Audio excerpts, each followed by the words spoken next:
Tare tu re.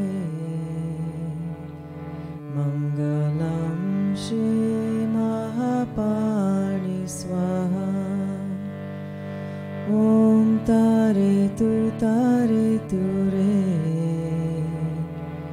Mangalam Shri Mahapani Swaha. Om Tare tu re. Mangalam Shri Mahapani Swaha. Om Tare tu re. Mangalam Shri Mahapani Swaha. Greetings, everyone, and welcome to the Lama Live livestream event of Lama Sultram Alione. I hope you are all well today. I'm Dreame, connecting with you from the tranquil surroundings of Niederwangen, Switzerland, where I have the privilege of being part of a Sahaja retreat led by Lama Sultram Alione at the Landgwet Reed Center for Mindful Living. So it's so wonderful to connect with many of you here, and of course with Lama Sultram. Just fantastic. I'd like to take a moment to share with you that Tara Mandala is committed to being a welcoming, open, and safe community for practitioners and students of all cultures, races, religions, genders, sexual orientations, age, ability, and circumstances. As we gather here virtually today, Lama Sultram is sharing her teachings with our retreat group on site. For this reason, we have a guest teacher on Lama Life who needs no introduction but deserves every commendation. It's my pleasure to share that it's the remarkable Bob Thurman. Bob is one of the world's foremost Buddhist scholars, a longtime friend of the Dalai Lama, and a teacher of Tibetan Buddhism. In addition to his teachings, Bob is a prolific author of books on Tibet, Buddhism, art, politics, and culture. Bob's passion for reason, peace, and compassion shines through in his teachings, making him a leading advocate for these timeless values. So, without further ado, I'm delighted to hand it over to Bob Thurman, who will lead us through this Lama Live session. Thank you all for being here. Bob, the stage is yours. Thank you, Jamila. That's very, very nice and kind of you. And I am also sitting here at Menla Mountain Retreat in the Catskills near New York City, a couple of hours north of New York, where I've been doing a 1 week long retreat with Andrew Holacek, and I have been working together with a wonderful group of people, many of them also students of Lama Tsujim and Dharma practitioners and so on, and some new people also, as there always are. And behind me, you can see a picture of His Holiness at one end of this little chapel room next to the big room where we were teaching. And at the other end is the Shakyamuni Buddha. And the light is better on this side, so I came over here instead of over there. And but I'm seeing a wonderful Buddha, which I can maybe show you. There's a beautiful Buddha over there you can see, which was a gift given by a dear friend of ours who passed away a few years ago, Bokhara Legendre. Some of you may know her, wonderful person. This was her sort of lifelong Buddha, and to our surprise, she left it to us when she passed on a few years ago. And so it's here and has been seen and has helped many people who visit Menla, our sort of retreat center and spa in the Catskills, over the last decade or so. So today, Lama Sutram asked me to talk on Mahasukha, which is one of my favorite things. Actually, one of the names of our spa was Mahasukha, but we wanted to call it that. But then we thought because Menla is a medicine Buddha, the name Menla is that. And then Sukha is Dewa in Tibetan, and Mahasukha is Dewa Chembo. And so we call the spa Dewa Spa, which was Mahasukha seemed a bit of a mouthful for just calling a spa that. But we think of the spa as a place where people will find their own Mahasukha, their own great bliss, which basically Buddha's basic view was that my goodness, my glasses are reflecting the. That's funny. I could really change my glasses, but then I can't see very well. So I don't really need dark glasses here. I think I could put on clear glasses. So I'm going to talk about that. And what I'm going to do, we've been talking about non-duality, Andrew and I, for a week. And with this wonderful group, I've learned some new things about it that I'm really pleased about. You know, non-duality is sort of the goal, right? Is from the point of view of Buddhist teaching. It's like if you're a Buddha, then you truly see things non-dually, and you understand them by being one with them, and you don't feel you are one with all beings when you're a Buddha. Buddha is a weird thing to become, actually, and something almost unimaginable by us, because it's defined, being a Buddha is defined as a being that empathizes with all living beings. And you know, when someone is a Buddha, I'm saying it, but it could be she, it could be he. Tara, your favorite, which was chanted at the beginning of Lama Live. Untitled Swaha, and Lama Sutram is a great upholder of the teachings of Tara, with the wonderful Tara Mandala in Colorado. And Tara is a female Buddha. And even Avalokiteshvara, you could say, is a Buddha, Manjushri is a Buddha, but they are Buddhas who manifest innumerable bodies as bodhisattvas in order to help beings. And they appear to them, and they don't always appear with their own name, saying, I'm the bodhisattva. They sometimes appear as ordinary creatures, they can appear as animals, they can appear as people who seem unenlightened, but are almost inevitably friendly. Occasionally, they're a little fierce, they can show tough love.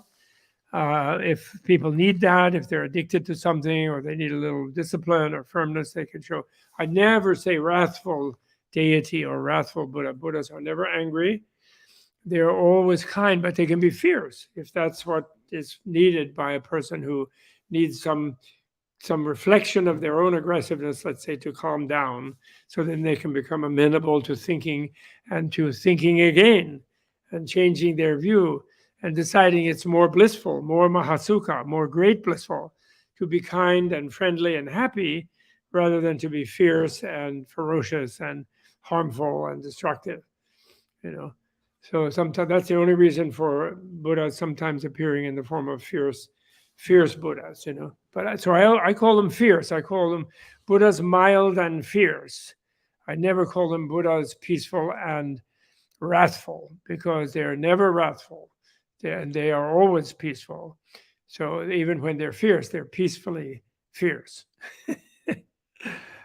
But they are so fierce in appearance and in manifestation that the angry, mean beings, demons and things, become like subdued, and they calm down, and they feel they better not be, try to be better, not be harmful, and then they can learn something, which is what the fierce form of an enlightened being is for.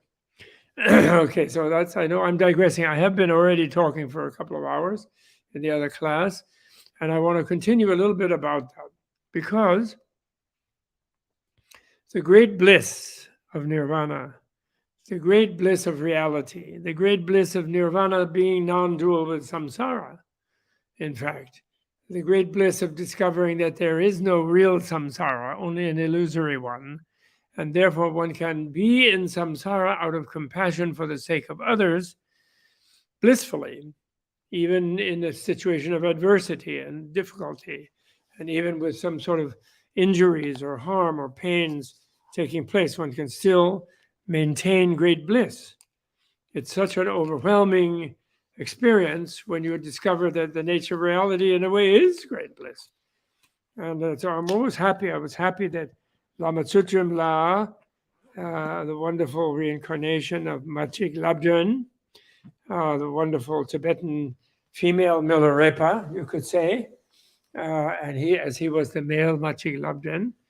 Machig means the soul mom, the soul mother, the excluded, only mother.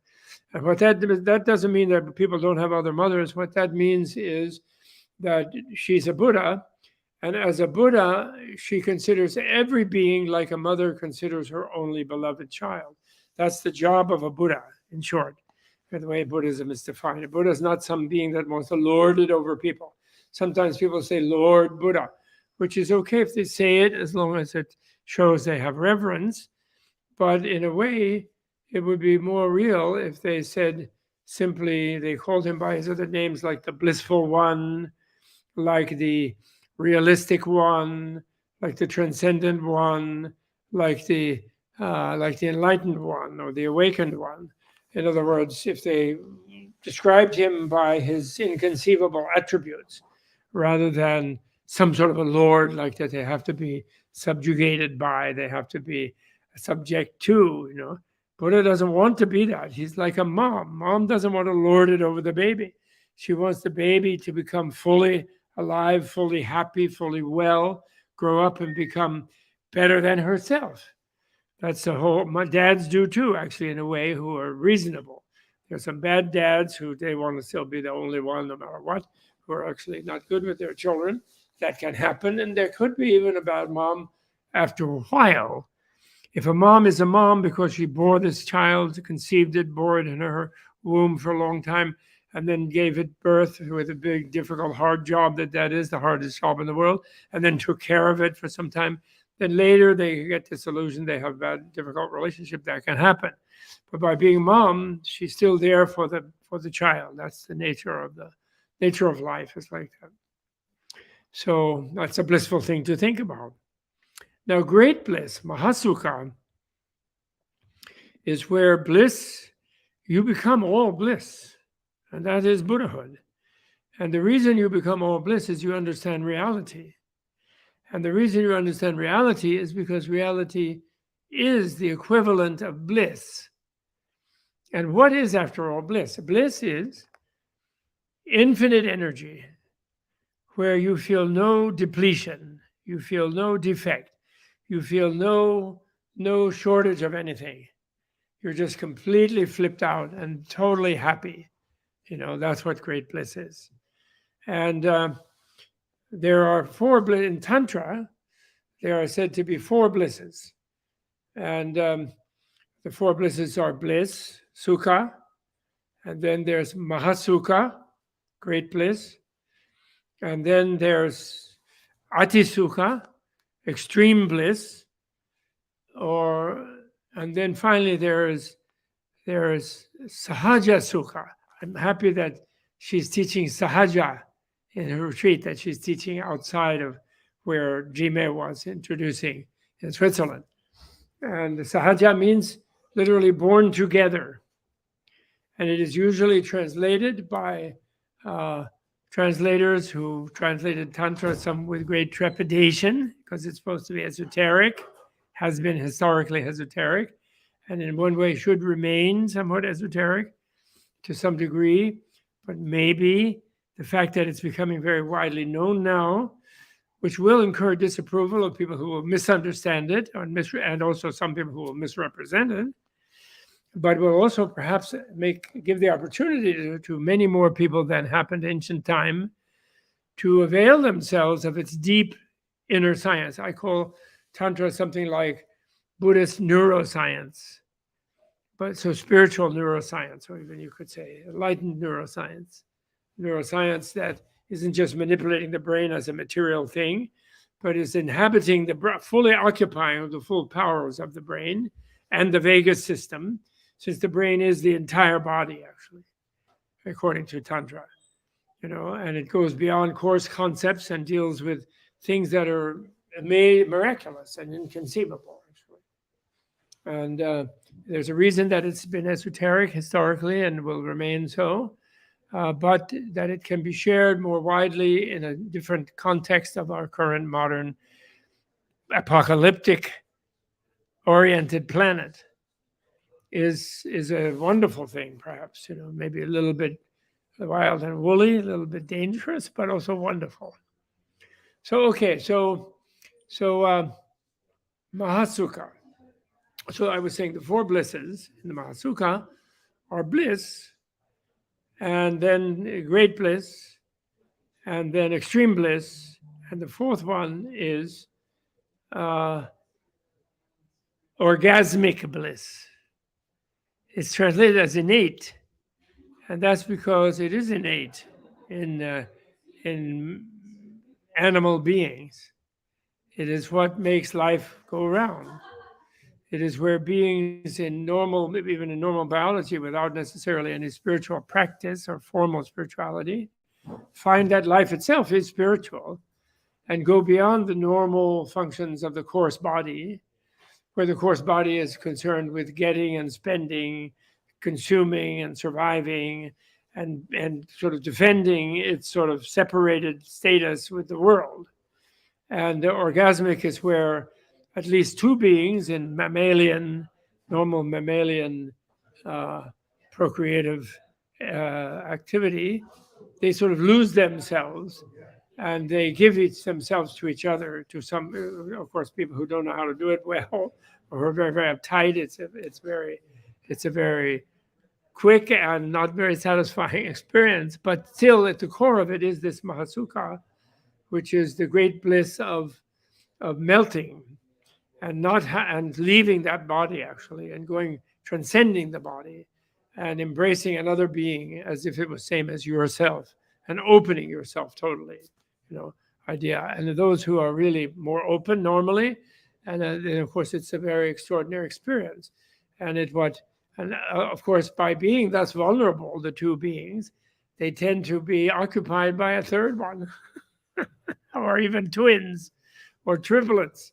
So it's what also makes life happen, So although in a way animals are scared of it because it's a time when they're completely vulnerable, but on the other hand, it is the sort of peak of life. And that's Sahaja means. So Sahaja means born together. So that's why they translate it as innate, meaning it's a bliss that is natural. But when it's defined in tantric text, it's born together. What is it that is together?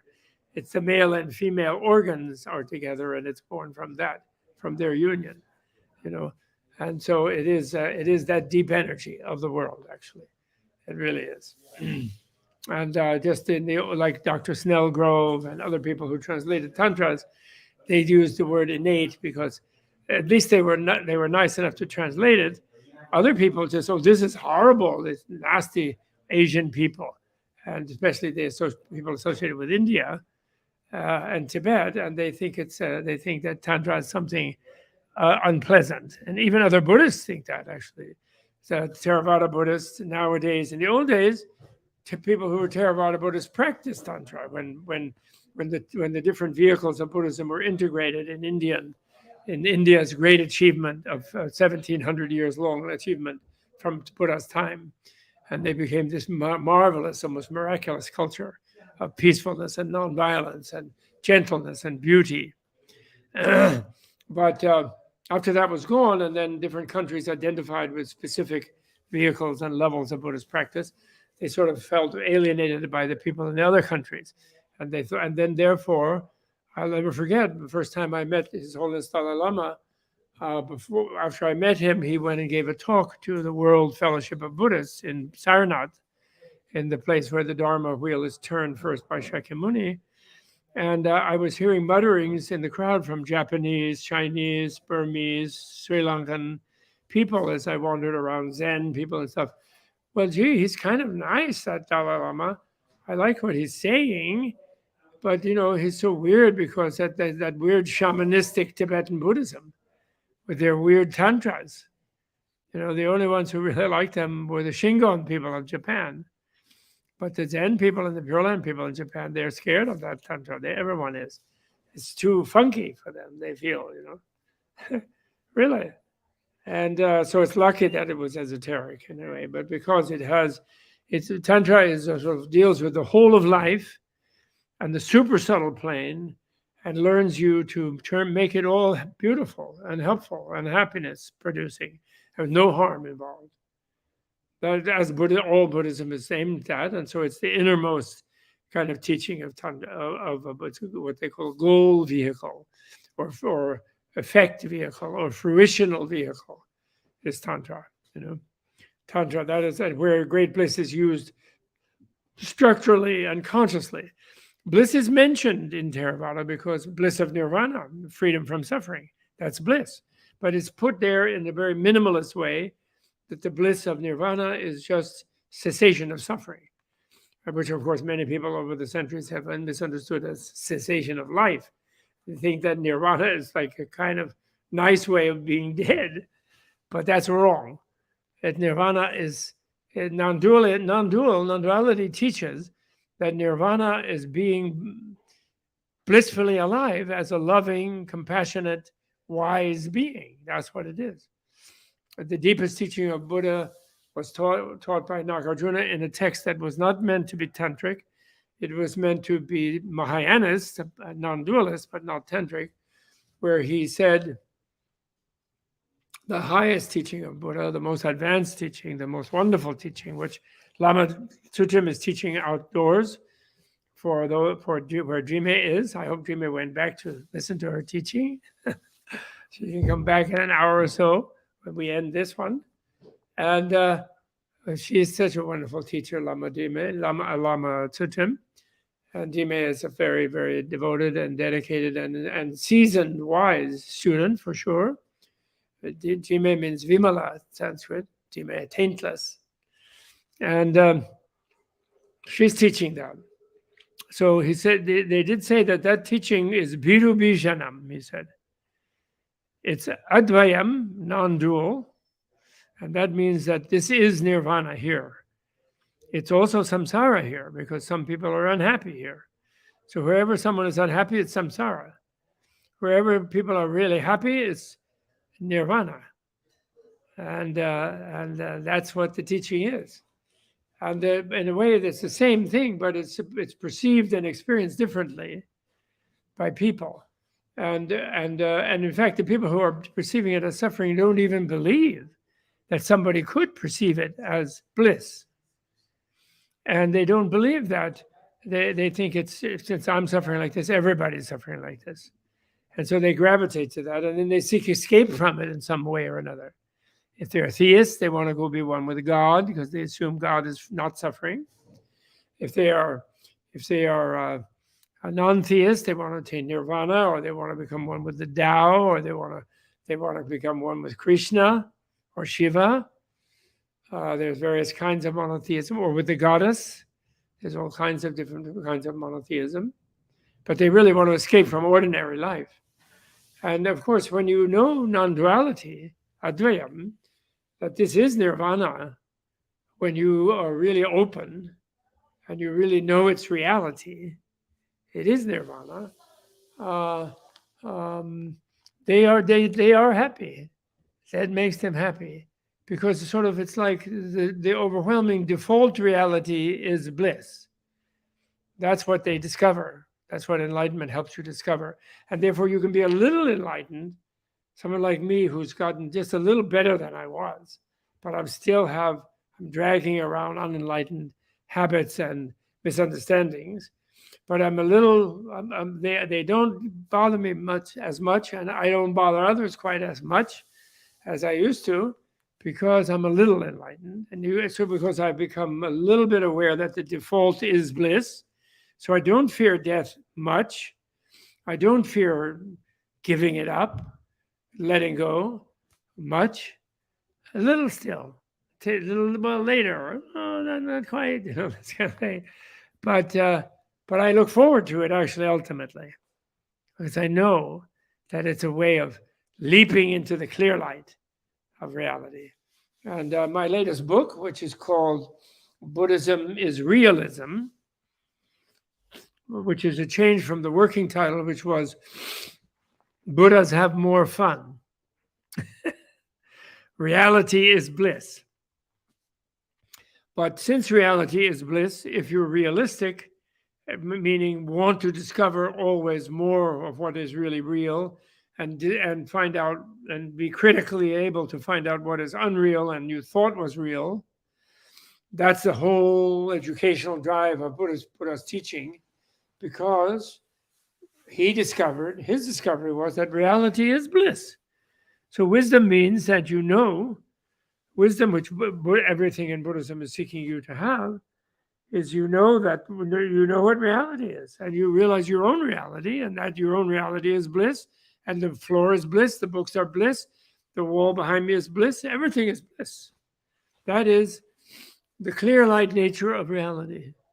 And it isn't that there's a clear light somewhere else, a nirvana over there or somewhere outside, which is in a way of getting started with a hopefulness that there could be escape from just plain old misery, the misery of selfishness, the misery of self-separateness, and there's a way of escaping it. And then you think of the way of not being that as somewhere else.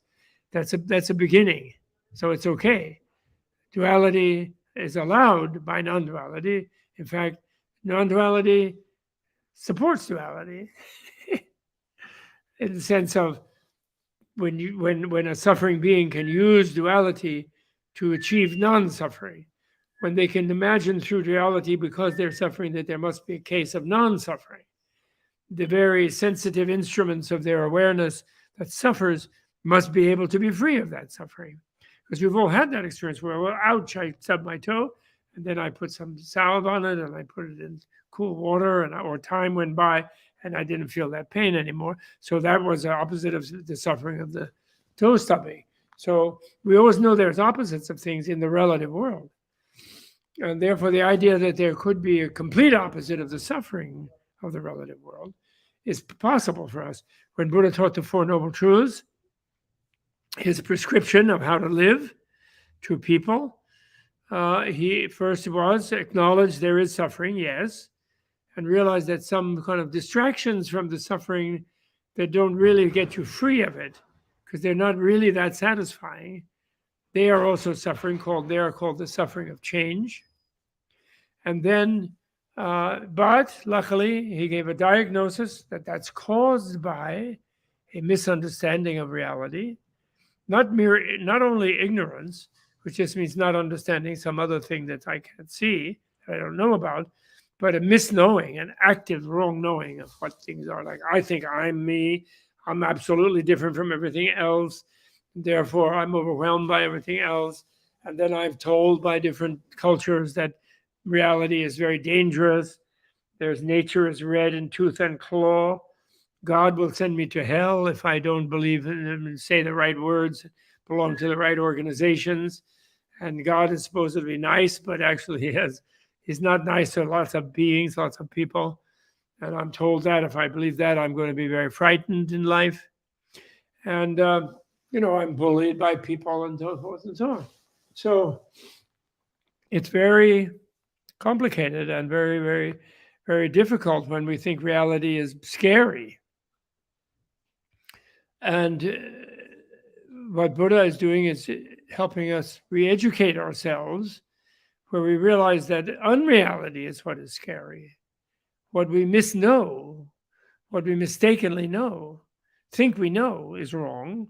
So it reinforces our critical analysis of things, our critical wisdom, where we can separate what is unpleasant from what is pleasant. And we can more and more cultivate the pleasant. And then the pleasant is not always what you think it is. It isn't necessarily self-centered pleasure. That's one that's always a little bit unsatisfying, because it's never satisfied. Because when I'm only feeding myself, my hunger never abates. The more I eat, the more I want to eat. Temporarily, there'll be a little bit of like being stuffed. But then I'll have, my stomach will have gotten bigger and I'll want more stuff very soon. Or I'll have the unhappiness of indigestion if I overstuff. So that's called the suffering of change. So anyway, that was the first thing. Acknowledge that.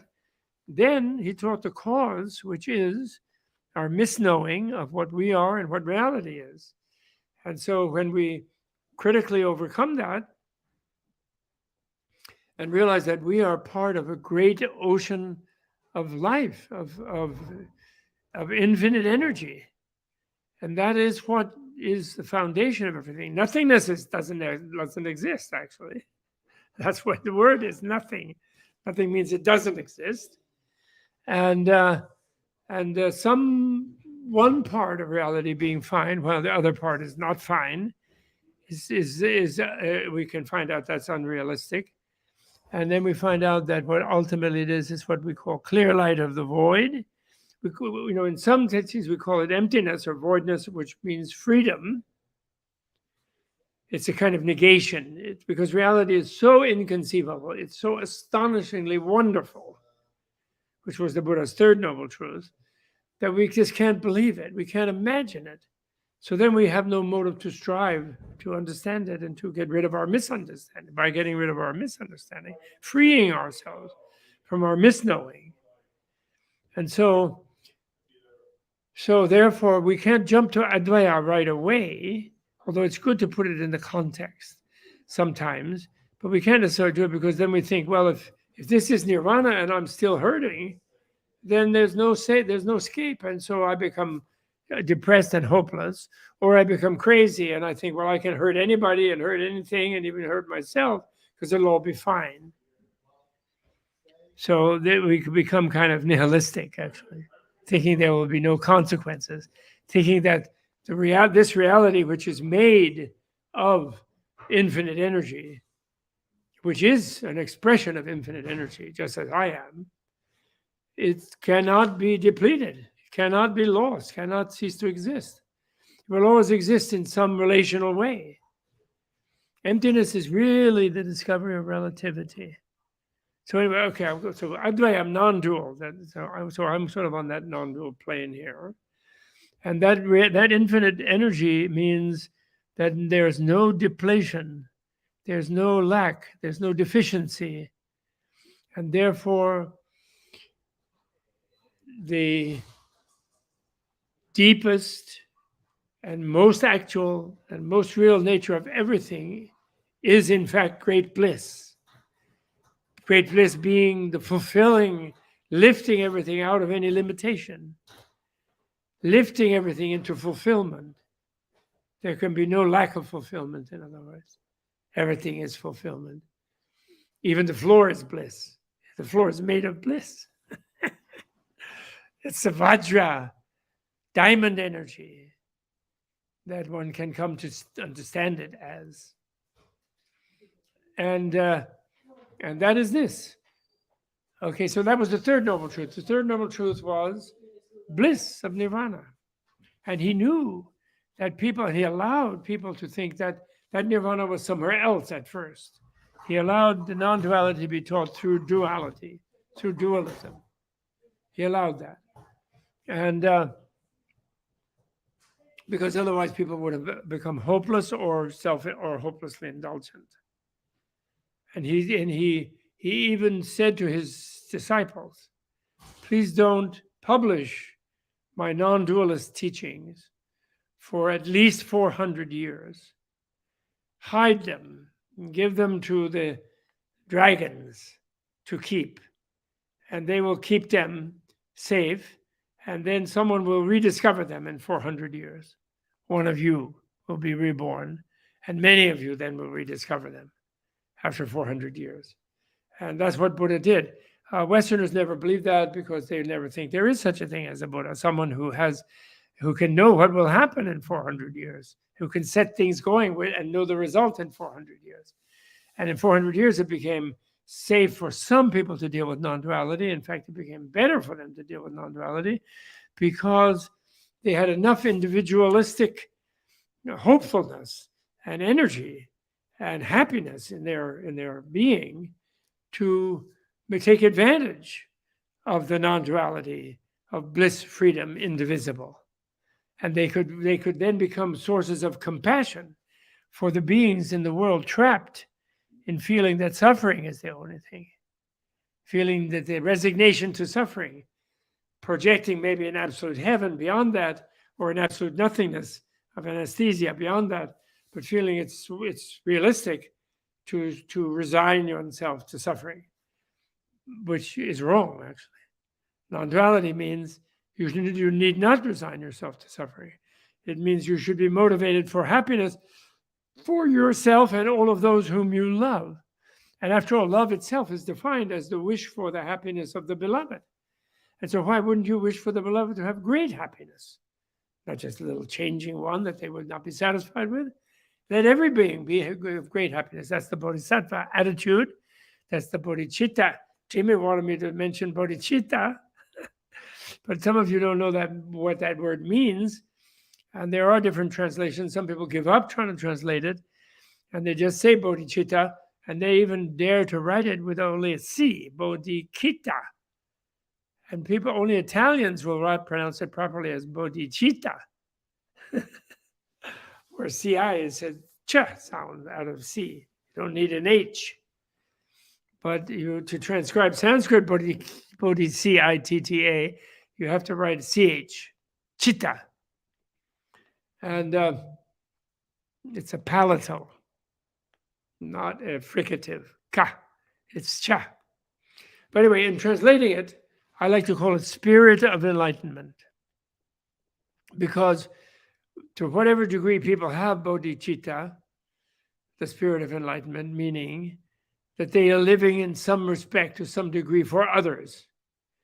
The bodhisattva, who has taken the vow of bodhicitta and who has really kindled the Buddha nature into bodhicitta in their own mind, spirit of enlightenment, they are all together for others.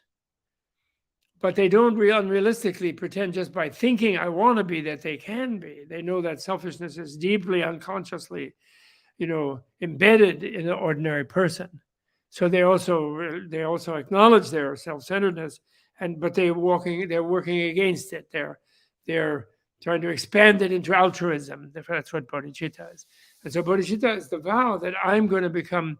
And it only comes, though, from when you can try to imagine that there is such a thing as a higher being with a higher awareness, even higher than a god, actually. In case some gods act egocentrically and they lose their temper and they get angry, or they chase an angel and they get lustful, like some of the Hindu gods, and poor Yahweh doesn't do that.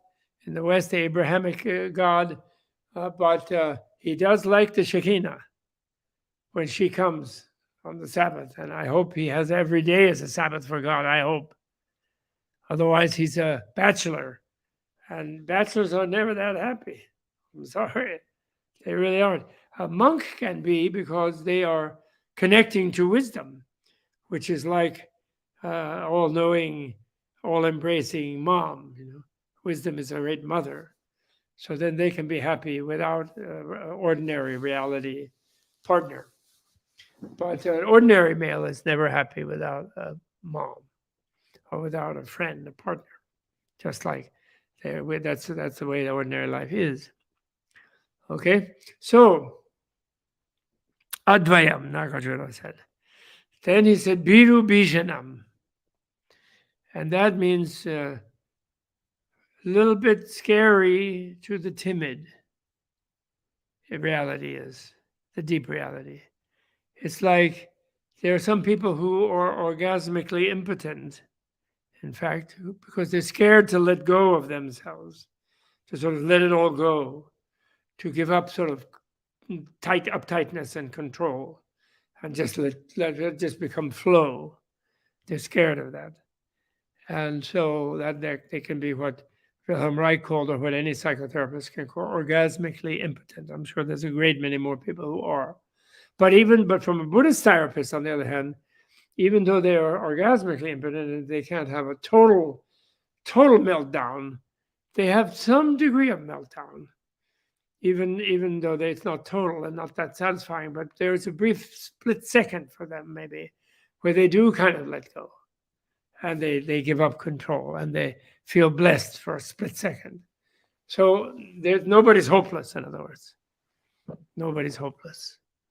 Especially humans. Humans, if you're a rhinoceros, if you're a crocodile with a scaly, hard skin, I don't know. There's no foreplay. There's not much fun. in your duty of procreating for your species, which as a way of sort of enhancing your survival. so, but humans, we are soft, and we are multidimensional, and we can identify with other beings and feel we were one with them. We can do that, and we do it in childbirth and child and family setting. We do it with dear friendships, and of course, we do it in sexual relationships. We identify with the other person. When we fall in love, we just want that beautiful being we're so in love with to just be happy. That's all we want. In the ordinary weekend, then it gets mixed with greed, where we want them to think we're like that. Maybe we want it to be requited. But the burst of love is just the appreciation of the other. And the actually true love is defined as fully altruistic, simply wanting the happiness of the beloved. All right, that's true love, what we call true love, right? So, okay, Biru Bishanam. So people can be scared of really letting themselves go, even if they have a sort of intuition that it's safe to do that. It will bring greater reward. It will be fruitful. It will be joyful. It will be blissful. But it's still scary. Can be a bit scary, right? So Biru Bishanam. And it's not utterly terrifying, but it's frightening to the timid. And then he said it's bodhisattvanam. It's enlightenment as action, as practice, as performance of goodness. Bodhisattvanam. Sadhana means making something happen by embodying it, by enabling it. So it's enlightenment embodied, bodhisattvanam. Okay? And then he said this one thing that I think is, I may be forgetting, I think those 4 epithets. Advayam, Birubhishanam, Bodhisattvanam, and then Shunyata Karana Garbham, my favorite one, I just love, which is literally, it's a compound in Sanskrit. In Tibetan, Tongyen Nyingje Nyingbojen. And it says Shunyata, which means freedom, which means emptiness, which means voidness, but not nothingness. That's freedom. Freedom is free of bondage only. It's not free of life or free of existence. It's just free of suffering. That's shunyata. And that word freedom is the word in, shunya is the word in Sanskrit for zero. And the Indian scientists discovered the decimal system by discovering zero and the importance of zero in mathematics, which the Europeans did not. They didn't get it until the Arabs got it from India, and then the Arabs shared it with the Europeans. In the old days of Andalusia and so on, when the Abrahamic traditions were a little more friendly, there weren't crusades happening. And then, unfortunately, rather rare. And then, sorry, I'm old and my knees hurt, so I have to stretch them now and then. And then, so shunya relates to a verb shri, which means to swell. So it's a pregnant emptiness. It's not a nothingness emptiness.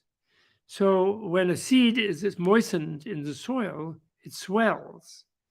And shri is the Indo-European verb root like swell. It's connected to our English word, actually, linguistically, but never mind that. But when it's moistened, it swells up. And then in the empty space inside the seed, the genes of the seed, that of the tree or the flower or the crop or whatever it was that it's the seed of, can then have room to germinate and create the plant or whatever it is, in the thing. So it's a creative, pregnant emptiness. So that's shunyata. And the ta is just a ness, the abstract suffix. So shunyata. So swellness, openness. Even you can translate it, openness. Then karuna means compassion. And its root of compassion is empathy. And empathy, if say you're feeling okay, and then you meet someone who's feeling really bad, and if you're an empathetic person, you're not a narcissistic weirdo like some people who are famous nowadays. But I mean, there are those degrees of these things. But if you're empathetic, then that you will feel their suffering, and it will spoil your feeling okay. So karuna means it stops your happiness, etymologically, in sort of deep meaning etymology. Karuna means the heart is feeling okay. Karu, it's like feeling happy, expansive, beating away, filled with energy. And then something stops it, and that is your empathy with the suffering of another. So that's the root of compassion. Although compassion adds one thing, and this then brings us to our topic. Compassion is only possible for someone who has some degree of happiness or bliss or joy. So in other words, when they empathize with the suffering of the other, one of the attributes of the other's suffering usually is that person thinks that they're only suffering. That's why it traps them really heavily.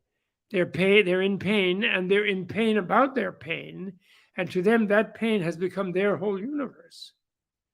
And they forget that they once didn't have pain, and they were happy, and they had relief, and they previously had a pain and recovered from it, so there was relief. Even bliss is a kind of release too, release from pain. So, happiness anchors itself in release from pain. It doesn't mean that happiness needs pain. In a way, it doesn't really need it. Actually, finally, bliss can go beyond. It can be just bliss on bliss exponential. That's what Buddhahood is.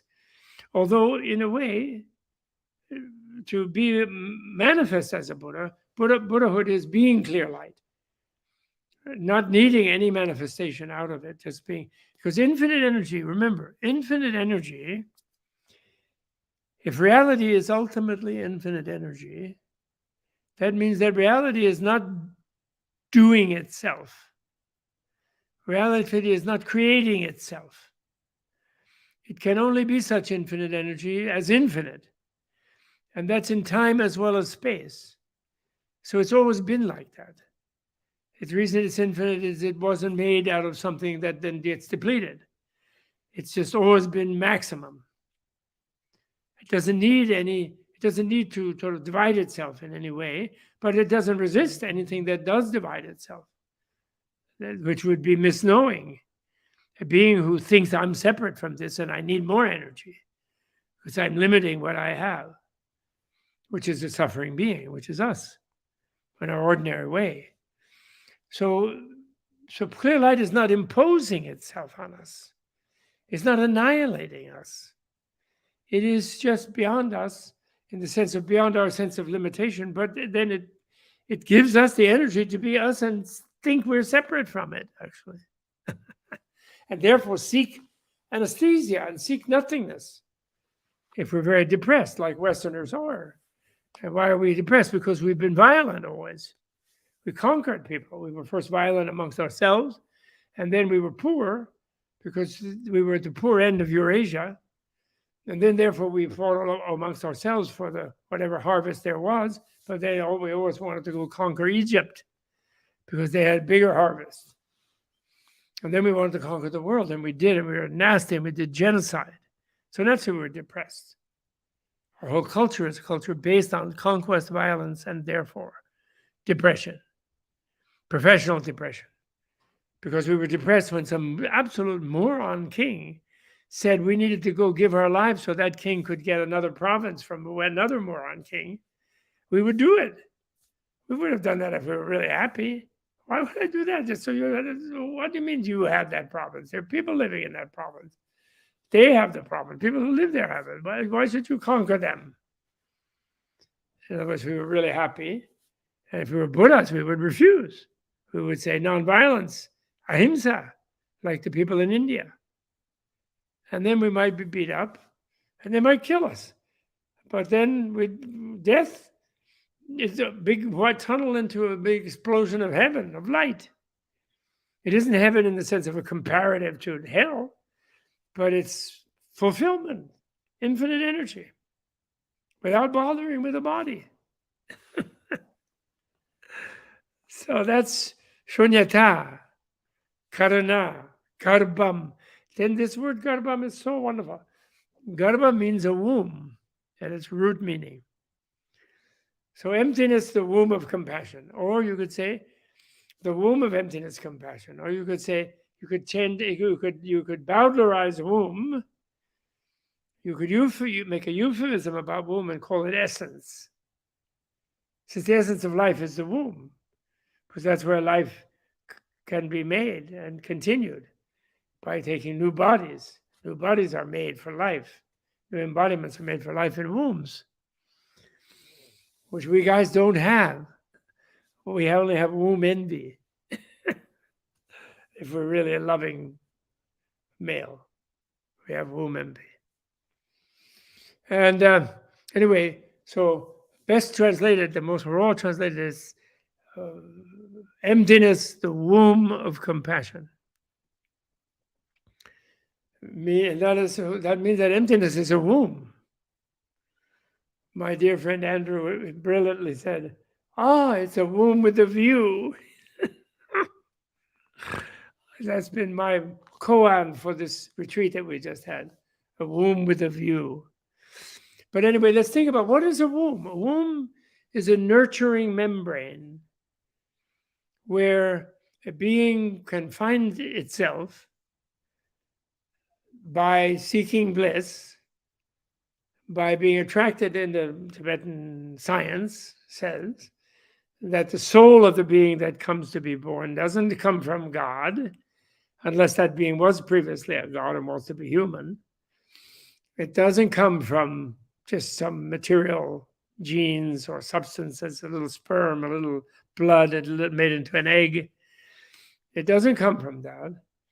It comes from the soul of the being from the previous life who's seeking a new life, who's used to being in a separated embodiment and was maybe human in past life or other animals near humanity, so they're attracted to the human form.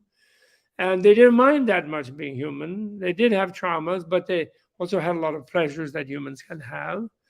And they may, or if they were coming from a heavenly plane, they realized that the pleasure level there is boring and led to a delusion that they would be forever in that heaven. And then they suddenly lost that heaven because of the causation process that took them there before, which you go to heaven by being generous, moral, and tolerant.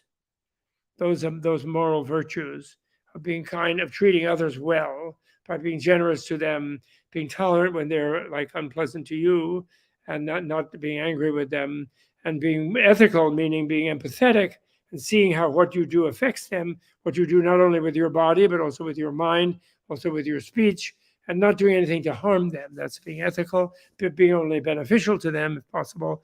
That's ethical also. And so by being that, you become human. Human is born of generosity, ethics, and tolerance. And beings gravitate there from above, from higher angelic and divine forms, and they gravitate from lower animal forms of kill or be killed, dog eat dog sort of animal level, and come to human, and human sort of in the middle. And we're like gods.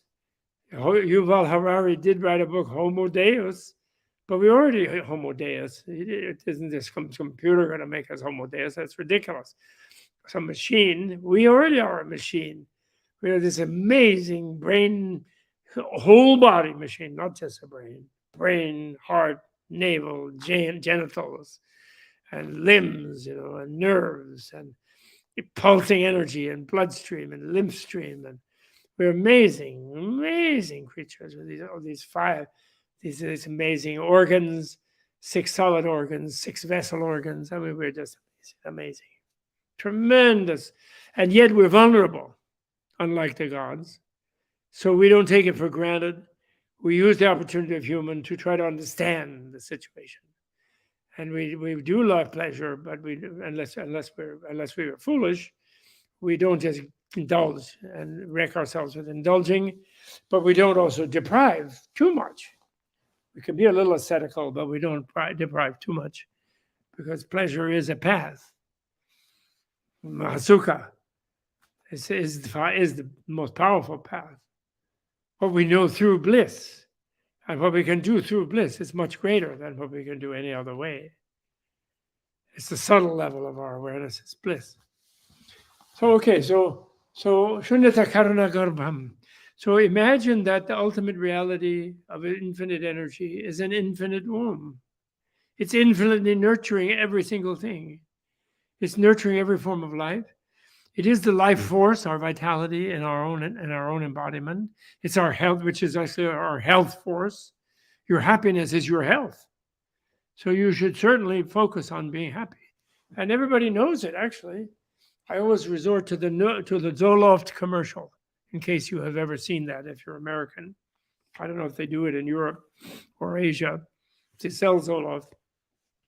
But Zoloft is a feel-good sort of psychedelic, but it's a legal one made expensive by pharmaceutical companies. And it makes you feel better. It gives you energy. Probably has side effects that they don't know. But there's a commercial where a lady who's dealing with the household situation ineffectively, and it's all going wrong, and she feels terrible because she feels terrible, and she feels low energy, takes the Zoloft, and zing, zing, zing, everything goes together. Baby, husband, pet, herself, kitchen, everything works well because she feels blissful because of the Zoloft. So that commercial is effective because we all know that when we're happy, we are effective. You never won a gold medal unless you were in the zone. Runners, athletes, they get in this thing where they sort of lose the mental construct of I'm running and now I'm getting tired, and they just become flow, and they win the gold medal. They run faster than anybody, et cetera, et cetera. Of course, they have to train for that without having been in the zone forever. They train and they develop openness. They give themselves away. They give their sense of control. I'm running. The conceptuality which imprisons us in limitation, they've given that up and they just flow. And then they've trained their body, the amazing, miraculous human body, to run like a deer, and they go beyond what people believed they could do.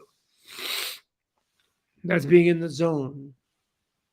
They call it being in the zone. And that's where we do want to be. When we meditate, we can also hit the zone. And when we get to the zone of penetrating the nature of reality through combining deep one-pointed concentration with deep analytic penetration of critically seeing through the illusory surfaces of things, that's when we become really happy. That's when we somehow break through into the field of the clear light. Even though we never can see clear light as an object.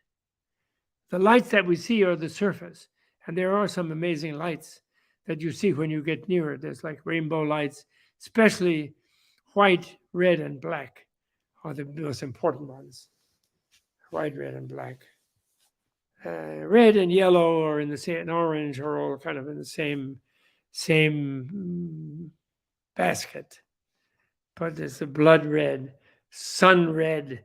But sun can also be like orange. It can be yellow. It can seem like a yellow sun. It can be white. If you stare at the sun a little bit, you see it like a pure white thing you'll see. If you don't stare at it, it's bad for the eyes.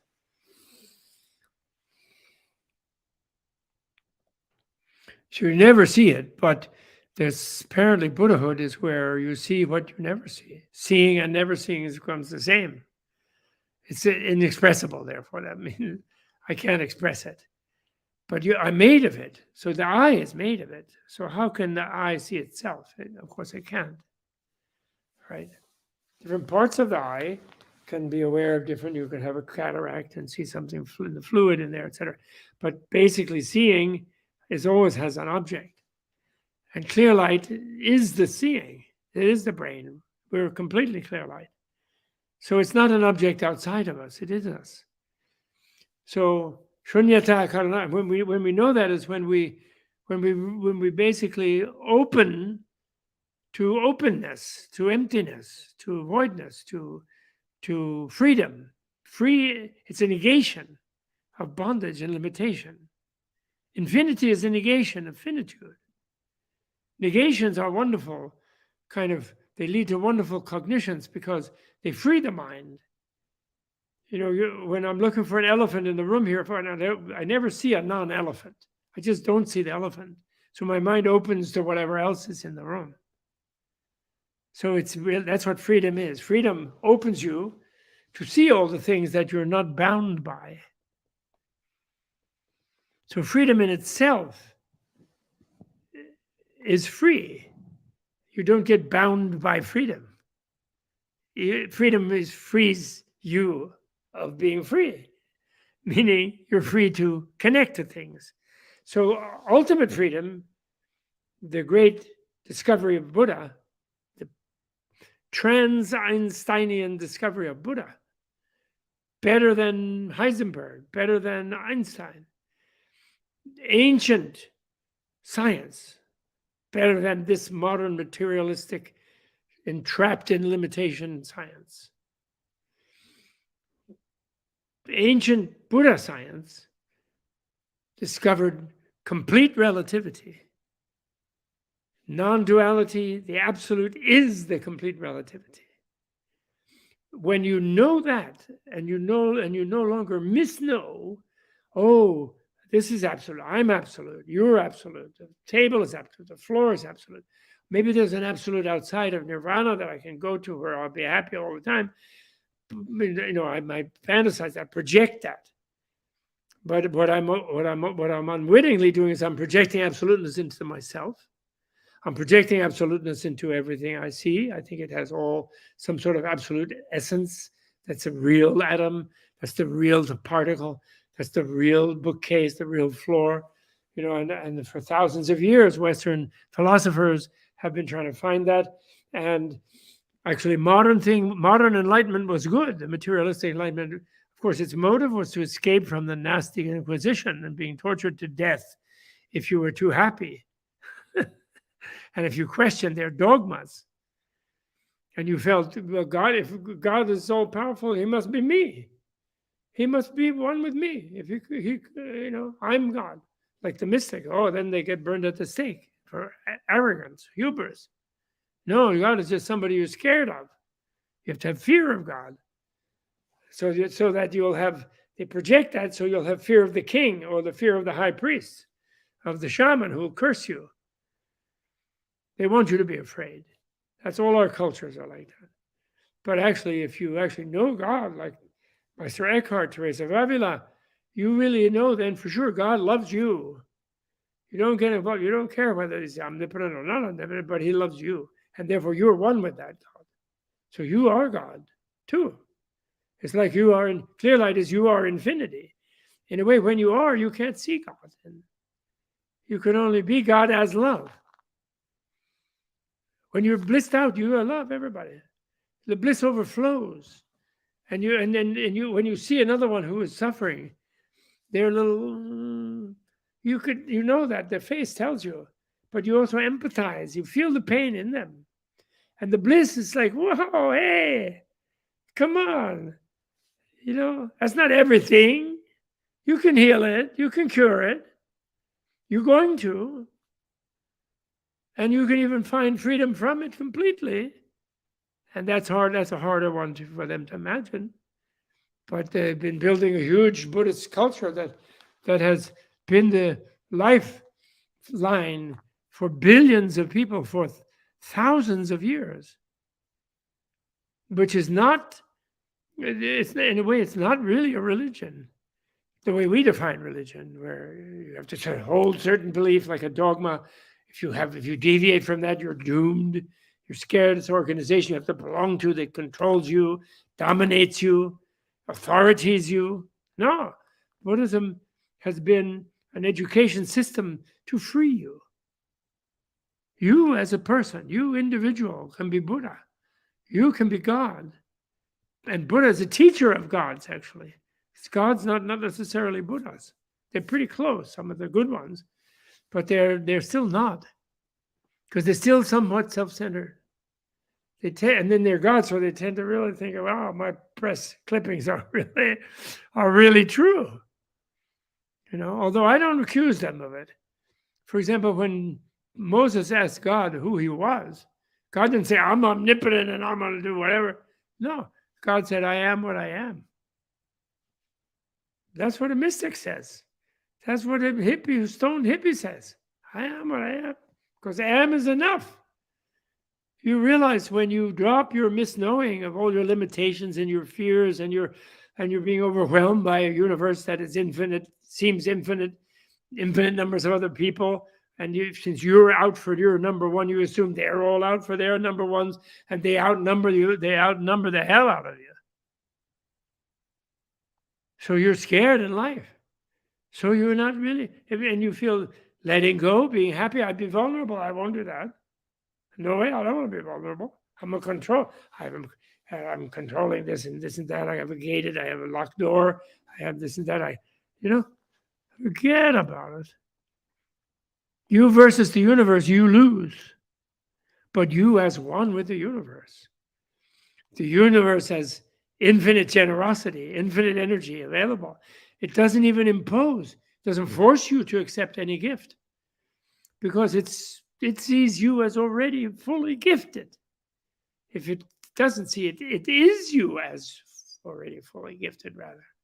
Language fails us, you understand. Language is always dualistic and binary. Poetry kind of tries to work around that by being evocative, but it is basically binary. So when Buddha first achieved his experience of reality and was totally peaceful, totally happy, totally clear light, totally non-projecting, and totally uncreating and uncreated, totally free of being a creation, worrying about being destroyed. In other words, like a deathless elixir is this reality I have discovered, he said. Then he said, whoever I talk about to, they won't get it, so I'm not going to talk. And then he did talk for 45 years, but he talked like a coach, not like a dogmatic indoctrinator. He talked like, I want to encourage you that you too are like this and can find this. I want to encourage you to be me. Be your own version of me, which won't be me. I'm not, a little bit my version is I've enjoyed because I escaped from my version away, but I remember it. So that's the blissful part. My memory has become blissful. That I'm not like I used to be, scared of everything. I'm reality. I'm real me. I'm reality. And that reality knows that I'm you. And by knowing that I'm you, I can't tolerate you suffering. So I want you to be bliss. So everything I do, I'm not going to even manifest a body. I don't need to, because I'm in a pool of infinite energy. I'm in a great lake, an ocean, a plain, infinite plain of infinite energy. That is everything. Not nothing, but everything. And that's me. The one thing in that a little bit brings me down is if you don't know that and therefore suffer, because you're fighting with this infinite energy and you never can win when you're fighting. But you don't have to, because it is you. You are the living version of the pantheistic heresy, according to Protestant theology. That is to say, God is everything and it is you. Okay? And you have to upgrade. Deepak wonderfully said, we have to upgrade God. That is to say, because God's just our conception of what a God would be, we have to upgrade it beyond omnipotent, mean because a lot of people are going to hell who don't have the right code. But he's omnipotent. He could make it otherwise. He could make everybody happy to start and to finish. But he didn't. And yet we're projecting omnipotence in him. And that won't work. They say, oh, well, he's omnipotent. Yeah, but he could make us all perfectly like him. And he could not even create us like ourselves. But then we wouldn't have a chance to learn to be like him. Yeah, but, he could give a lesson in a split second if he's omnipotent. An omnipotent teacher can simply produce the godlike subjectivity, if there is such a thing, in the student. It's like that. like yesterday. So therefore, Elie Wiesel was right to be mad with God over the Holocaust, which he was professionally and sincerely and heartfeltly. And anybody who looks at the horrors of the relative world when it is mismanaged by people who misunderstand what the world is and what other beings are and what they are, and they mismanage it into a theater of horror, like Mr. Putin is currently doing to the wonderful, sweet, nice Ukrainians and his own Russians, who he's throwing into the maw of this, of their determination to remain free. He's throwing his own unfree people into that. The free ones left town, luckily. They're going to come back and make a beautiful free Russia later, when they're rid of that kind of crazy mismanagement. We all are determined that be the case, unless we're really confused. Since we like being free, we don't want to be bossed around by loonies, narcissistic loonies. No way. We want them to have therapy. We don't want to destroy them. We want them to have nice therapy. Go to their daughters who have studied psychology, and then they will learn. So nieces. So bliss, shunyata karana garbham. Actually, Buddha nature is also the word garbha. Garbha means womb, but again, it's euphemized because the males in Buddhist history, which Buddhism, the way Asian cultures that Buddhism was permeating as a gym, as a yoga center, as a disciplinary, not as a religion, except some people made it into a religion, and they could do that, but those were not the ones doing the education. And in a way, the other religions kind of sensed it, so they rarely eradicated it as a competitor. They actually made use of its coaching methods and its educational methods and its meditational methods. And their own Taoism and their Hinduism and their things are really adopting the same coaching system without leaving their own beloved Krishnas and Vishnus and Brahmas and Lao Tzus and whoever it is, son of heaven and whatever, without leaving their ancestors and heaven, Tien, without leaving that and their Tao, So that's why Buddhism can be helpful today, because it's not another religion competing with our religions, seen as sort of things that you bind yourself to. Buddhism, you bind yourself to a path of freedom. You bind yourself to the womb of compassion. Is what you define yourself. And so religions all also teach compassion. Any religion that has lasted has always taught compassion, including Islam, including any of them, mother religions, shamanisms, the indigenous religions, because without compassion, people can't live. Bliss is compassion, connected with empathy. Compassion for, yourself and every other being, meaning intolerance of suffering in yourself and any other being. And we can't understand that because we can't imagine a world free of suffering. But that's what our world really is. Unreally, it has suffering, but really it's free of suffering. Suffering is an illusion. Now, for example, and the good analogy for it, I know it sounds unbelievable, and it is, because the verbalization cannot convey it. But let me give you an analogy, which is not perfect, but I think will help you. And actually, I will end with that. I have already run over time. I see. What? How did that happen? That's old age. Time is just snap. It just goes like that. But let me give you that. And that is, in emptiness teachings like the Heart Sutra, which we've been reading here, also. They go on about no eye, no ear, no nose, no tongue, no person, no non-person, no attainment, no non-attainment, no nirvana, no samsara, blah, blah, blah. Everything is no. Negating everything. It's a brief form, so they don't say negating an intrinsically real relative thing. Since emptiness really is relativity, it's not negating relativity, but we don't live relativity relationally. We are a little absolute us who's embarrassed by having a relative body, and then doesn't quite know how to connect to other relatives' bodies because we assume that other people are also absolute thems, different from us, and therefore, we get divorced. Our relationships are unstable. We get reborn, and our worst enemy has become our beloved. Our beloved has become our worst enemy. It's like that.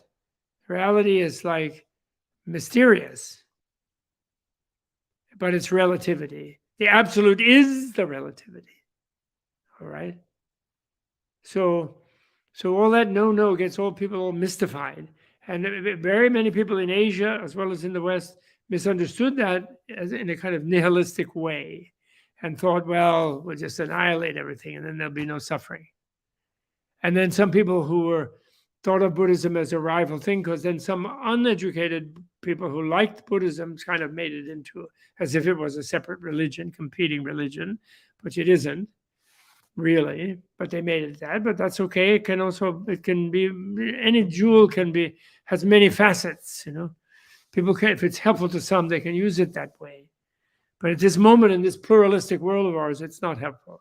So we can really show the real deep educational level of what it is. And then this is the analogy I want to give you. You look at your face in the mirror, and you've learned to do it. And I'm looking at mine in the computer screen, and it looks like there's somebody there who looks like me, except left, right is reversed. And they're talking away and yap, saying things I usually talk about. And like, who are they? Like, what are they doing? That's what it looks to me. I misknow it that way. When you look yourself in the mirror in the morning to shave or to put on your face, you misknow that there's a person looking like you through a window in another three-dimensional space. You do, right? But you don't see it like you see it as a reflection on a mirror because you correct what you actually see instantaneously, where you sort of think you see it as a reflection in the mirror, right? And then therefore you could point to your eye as a reflection of your eye. And you could say, that's not my eye. There's no eye there. There's no nose there. There's no chin there. There's no body. There's no bob there. There's no wall there. You could say, oh, no, about all of it. Because you're not saying, that doesn't contradict that there is a reflected image of those things. You're just saying the thing is not there. There's a real thing is not there, which is yours. Well, clear light of the void, of ultimate reality, of nirvana, transparency, is like the screen of the mirror, or the surface of the mirror.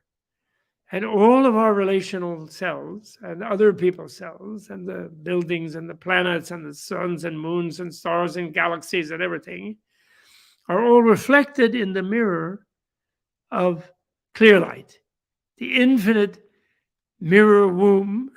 That's the womb with the view, make it a mirror. And they're just reflections. And the reality of them is they're therefore illusory, like illusions. In a way, they're real reflections, but they're like illusions. And once we know that, we're not going to go to the max with hatred of something we don't like. We're not going to go to the max of lust, something we're obsessed with. We're not going to go to the max of depression and delusion and misknowing. We're not going to go to the max of envy. We're not going to go to the max of arrogance and narcissism, because it's illusory. Therefore, it's changeable. We can be modified. We can bring bliss. In the midst of horror, we can bring bliss and remove the horror, cure the horror, destroy the horror. We can. Realize it was based on delusion. And that is the Mahasukha.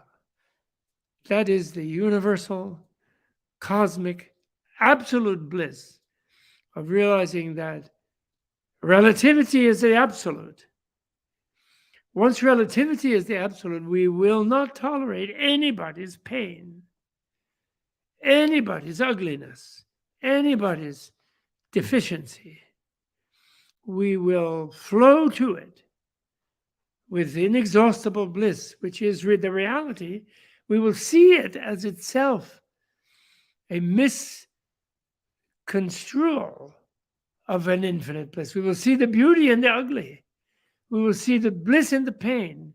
We will realize that's what it really is. And we will realize that even the beings who experience it only as pain have knowledge as well as misknowledge and will see through the pain to the bliss. Inevitably. It might take them time. So we will be the time. Our bliss will manifest as giving them the time. We will not force them, because that's why Buddhas are not omnipotent, because you can't bliss bomb others into bliss. You run up all blissed out, fresh from super having given yourself in whatever way, and you run up to a super paranoiac and you say, ah, you want to give them a big hug, and they will beat you off. They will perceive it as an assault, and they will, as much energy as you project in, you kind of give the hug, they will project in resisting the hug. And if you overwhelm them because you're stronger, because you're blissed out, they will feel imprisoned and more suffering rather than less. So it's a weird thing where the only one who can understand selflessness is the self. Who can understand freedom is the bound person. You can't force them. You can't enslave them to freedom. Okay? They have to discover that they essentially are free. That nobody really can capture anybody ultimately. Everyone is free, like that wonderful guy in Auschwitz, Frankl, Viktor Frankl. He found inner freedom, spiritual freedom, bodhicitta freedom, great bliss freedom in the most horrible hell that has been lately made on earth. Although there's Tibet, there's Uyghurs, there's Ukraine today, there's endless. It's crazy because misknowing has been rampant in the world, and wisdom has not become all pervading, but it could be now. There could be wisdom on Facebook. There could be, the Buddha mind could be everywhere, helping people discover it in themselves. Not everywhere dominating them, but everywhere eliciting in them. Like artists actually do that. Works of art convey, even if they never heard of Buddhism, they convey freedom. They convey release. They can help someone see beauty in ugliness, for example. So artists are automatically bodhisattva vessels, bodhicitta vessels. Bodhicitta makes great art. Spirit of enlightenment makes great art. Artfulness is the seventh great transcendent virtue in the Prajna Paramita tradition. Okay, thank you very much. I ran out of time. I could go on. But my wife is not here to tell me to shut up, which she does so beautifully and artfully that I love it, but I have to do it anyway. And thank you to Jim. Thank you, all of you wonderful people who are in Lama Live and who are making your life meaningful thereby, by changing yourself, not by being dominated by anything, but by opening yourself and finding your points of closure critically, finding their uselessness and their detrimentality, and opening yourself. And you are living the meaningful life. And thank you for attending to me for a little while. Thank you to Jim for inviting me. And thank you, Buddha. Thank you, Tara. Amtare tuttare swaha. Amtare tuttare taba. Ayu punyanyana. Pushtim kuruye swaha. All of you. And we dedicate the merit. Don't just grab it. We did a good thing. I listened to that, or I said that. We say, Kewadi nyodu da. Jetsun janyan tubju ne. Or Gewadi nyodu da. Jetsun drama tubju ne. So by the power of this merit of what I just did, virtue, merit, skillful thing meaningful thing that I did, may I quickly become Manjushri, or may I quickly become Tara Buddha, or Manjushri Buddha, Manjushri Bodhisattva, Tara Bodhisattva, Buddha, whatever, in order to bring all other beings into Buddha, not to be some sort of superior to them or boss them around or anything. Lord it over them, as my eldest son said rightly. That's not what Buddha wants. People go, Lord Buddha, but okay, that's helpful to them, it makes them reverent. But Buddha doesn't want to be a Lord. He wants to be blissful. He wants to be realistic. He wants you to be a Lord or a lady or both. So may we quickly be Manjushris or Taras or non-binaries. And may we make all other beings equal exactly to us, free and blissful, living in Mahasukha. May we install them in that state. Okay, that's how we dedicate the merit. And that's a safe investment in the altruistic purpose of others. We can never lose that.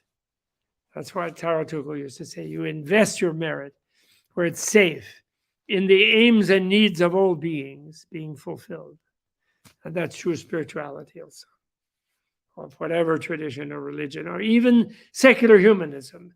It's always something going more beyond stressing, straining, reaching joyfully toward the infinite, toward the limitless, toward the flower ornament universe. Tashidele, as they say in Tibet. Okay, thank you. Jime, are you there? Yes, I'm here. Thank you so much, dear Bob. It's always such an extraordinary journey with you, today guided by your profound teachings on Mahasukha. So much gratitude for your generosity in offering us your time, kindness, and wisdom today. Thank you. And to everyone who joined us, whether live or through the recording, please know that it's your presence that makes this gathering special. Your ongoing support and active participation are the heart of our community. As we conclude our program today, I warmly invite you to join us next Sunday for Lama Life, as each of these events is like a gem that offers us support no matter where we are in our life and practice. And I also want to encourage you to explore diverse virtual opportunities with Taramandala, providing a direct and meaningful engagement with the issues that may be weighing on your heart, whether they're physical, emotional, or psychological. You can find more information on Taramandala's website, taramandala.org. Thank you so much, everyone. May we meet again and again on the path, and may all beings benefit everywhere. Om tare tu re, Mangalam Shri Mahapani Swaha. Om tare tu re, Mangalam Shri Mahapani Swaha. Om tare tu re, Mangalam Shri Mahapani Swaha. Om tare tu